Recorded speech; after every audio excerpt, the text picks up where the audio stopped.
Some of y'all remember what a Wringer washer is? Those of you who don't, it's kind of the forerunner to the modern washing machine. It had a set of wringers on the top, and when your clothes were done, you'd run them through the wringer so they wouldn't be so wet when you took them to hang them on the line. And I can remember as a kid driving around, people would keep their Wringer washers on the porch. And some people thought that was uncouth. I thought, I always thought it was a good idea. Closer to the clothesline.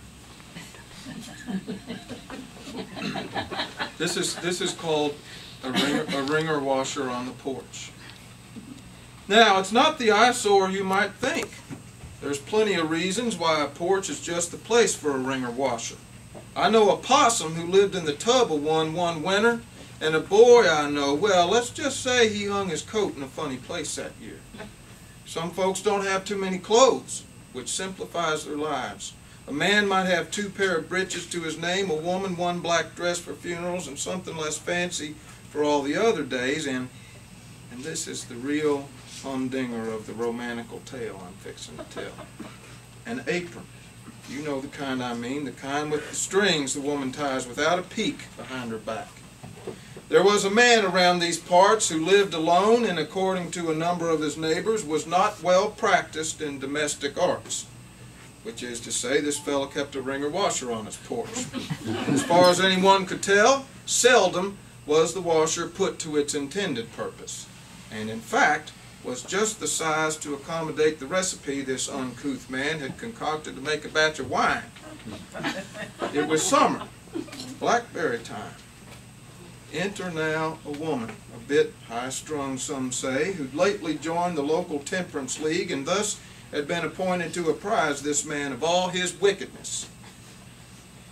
What followed next remains unclear, but it's apparent that the man did not take kindly to the wrath of a woman he didn't even know, and her judgments about what he kept on his porch.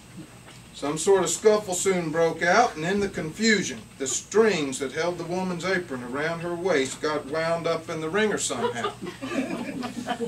She was stuck like a fly to a tape, and the man, a little pleased I guess, sat down on an old nail keg. He might have scratched himself, for all I know, in a place that, shall we say, would have offended a lady's sensibilities. The story goes she began to holler, and the more she hollered, the madder she got, until pretty soon she was cussing him.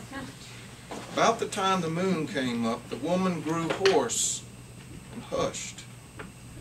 The man took a look at the moonlight on her hair and smiled. "You know what I reckon," he said. "You're twice as intemperate as me, sister." Well, you can probably figure out what happened next. They laughed.